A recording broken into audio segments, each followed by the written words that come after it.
In today's video, I'm going to be sharing with you 15 ways to romanticize or slow down your mornings. Let's get right into it. Okay, so I think it goes without saying that we're big fans of slow mornings here on the channel. My channel name says it all, but I really love slow mornings in particular because I think it sets me up for success for the remainder of the day. If I have a really good morning, I just know that I'm going to overall have a good day for the remainder of the day because I prioritized some slow, romanticized, feel-good time first thing in the morning. So I'm going to go through 15 really simple ways for you to do it as well. I think they're pretty accessible. I think they're really easy to implement into your routines or create a routine around these things. So let's just jump right into them. The first thing is to start the day quietly. I think this is super important because if you start the day off noisy and chaotic, I feel like it translates into our mood and into the way that we kind of carry ourselves throughout the day. So if you can start the day off quietly, I highly recommend doing that, even if it's just for a few minutes. In the same realm, I also suggest you put your phone on Do Not Disturb. I think you'll be all right if you put your phone on Do Not Disturb for the 15 minutes it takes for you to do a morning routine. And I do think that this can translate into a 15-minute or less routine. I totally stand by the fact that you can have a successful morning routine in 15 minutes or less. So I think you'll be all right if you put your phone on Do Not Disturb. If you really want to, you can put it on silent or vibrate, something that is just not too loud and invasive so that you can prioritize your time. This is your one time of the day where you're prioritizing yourself, so you might as well just have no distractions. The next thing is to journal in bed or anywhere, to be honest with you. I just feel like it's a little bit more indulgent if you are able to journal in bed. So maybe put your journal and pen on your nightstand the night before so that when you wake up in the morning, you can quickly just grab it and journal a couple of lines. Maybe reflect on your dreams, reflect on how you feel when you wake up or what you're excited for the day, intentions, things like that. And if you are not a fan of journaling in bed, if that's like a weird thing for you to do, maybe still leave it on your nightstand and then pick it up and head over to your couch first thing in the morning, and that could be something as well. Okay, the next thing might not seem romantic at all, but personally I love doing this. It is to tidy up your space.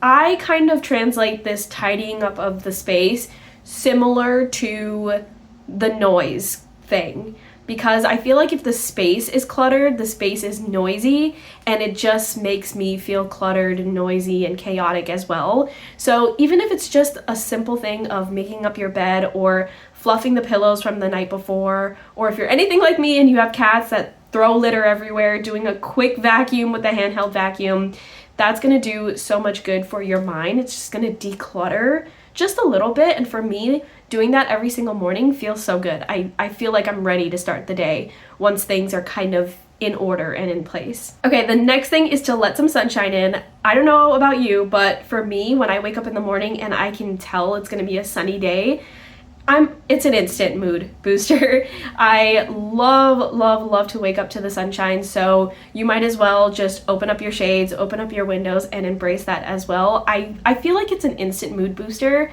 Is that the right thing to say? An instant mood boost to anyone. So just give it a try. If you have been leaving your windows closed, you need to open them up and get some sunshine. And sunshine's also really good for you, by the way. But if you are able to, I would also suggest heading outside for a little bit of fresh air. I think morning air, like the dew in the morning, I don't know, there's something really special about it that you're not going to get throughout the entire rest of your day. So if you're able to, even if it's not just like a walk around the block, if you're able to do that, that's awesome. But if not, literally step outside for a second. Like, open your front door, sit on the front steps or stand on the front steps. Maybe you're in an apartment, maybe peek your head out of the fire escape. Anything to get you a little bit of fresh air, I think, is also like an instant mood boost. Okay, the next thing is to meditate or do a little bit of light body movement. So meditation can be as short as 5 minutes, and it's more so mind work.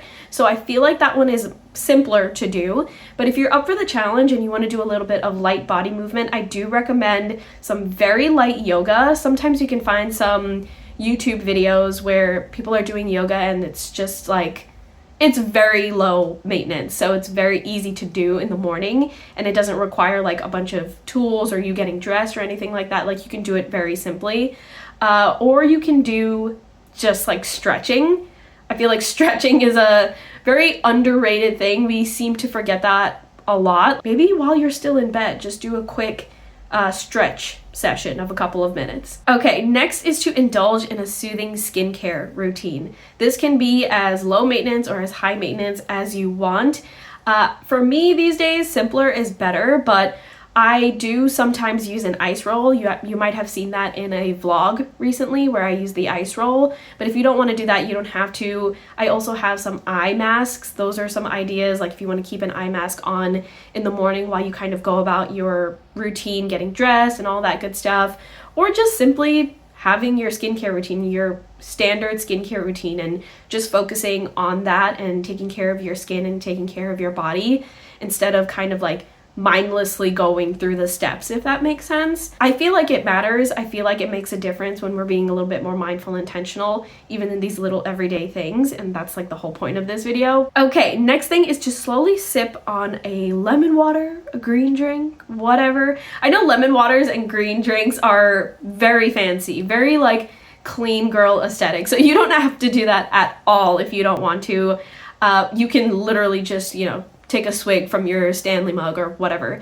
But whatever beverage gets you hydrated and gets you feeling good, I highly recommend you do that. You all know that I have been into my mini dew, my moon juice mini dew concoction, and I love sipping on that all morning. I do like a good 32 ounces of that, and it makes me feel hydrated, obviously, but it also gives me a little bit of energy, gives me a little bit of a boost because it has electrolytes in it. But drink whatever you want to drink.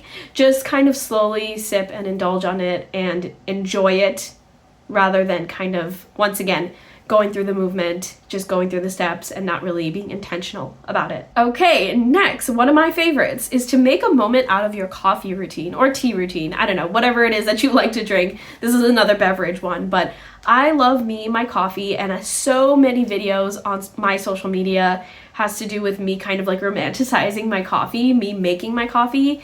And that's because I really love coffee, and I really love making coffee for myself. I really love a good cup of coffee. So I try to really stretch that activity so that I can really appreciate this one thing that I love so much. It's probably my favorite part of the morning.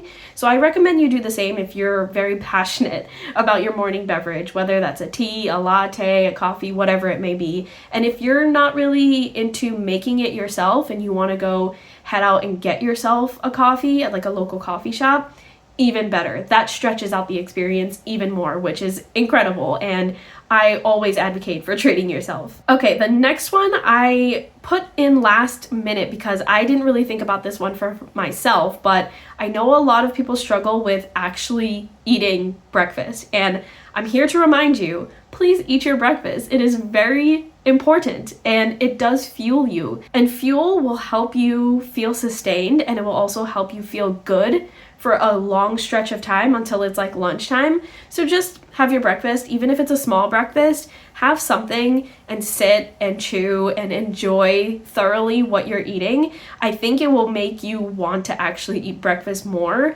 if you kind of are more intentional and mindful about it, but also you should be eating all of your main meals, and breakfast is definitely one of them. Okay, the next thing is to make note, literally or mentally, of an affirmation. Affirmations are a great way, a great starting point in slow living, because affirmations is kind of like mind work, mindfulness work, and I think slow living it's rooted in mindfulness first and foremost. So think of positive affirmations to kind of tell yourself, to set yourself up once again for a really good rest of your day.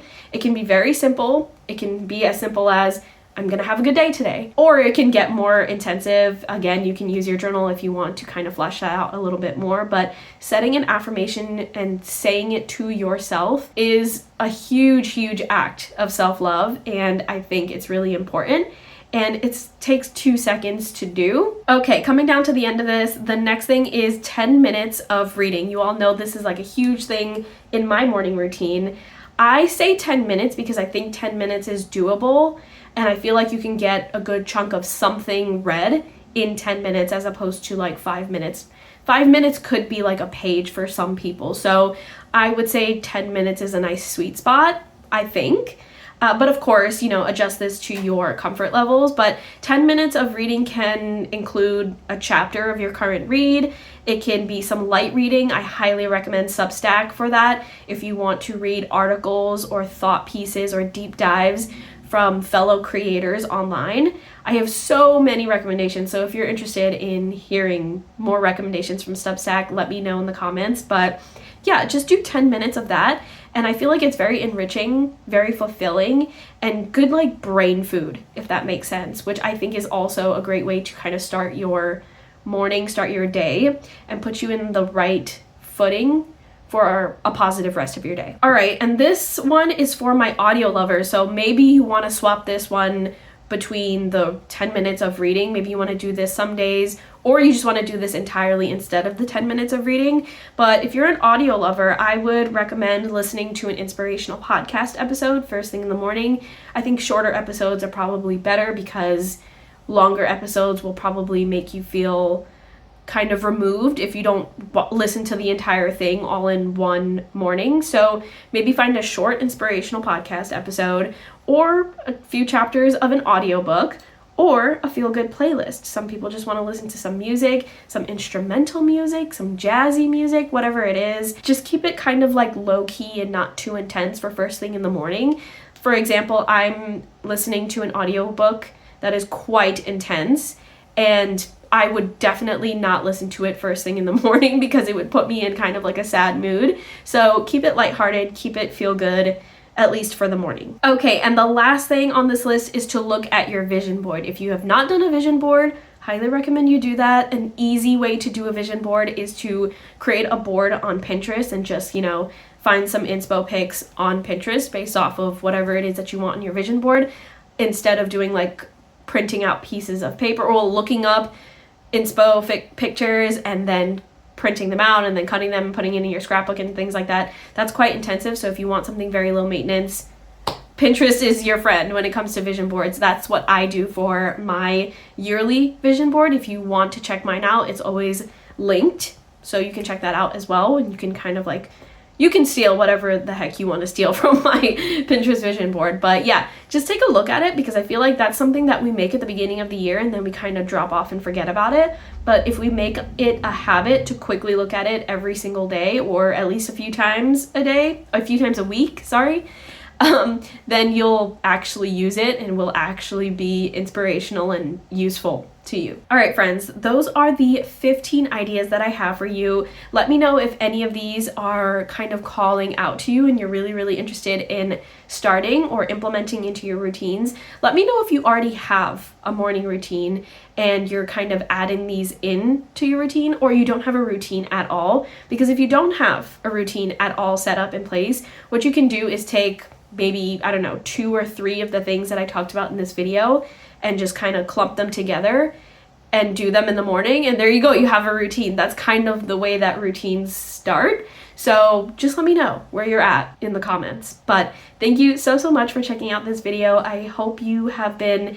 enjoying your Februarys so far, and I will talk to you in next week's video.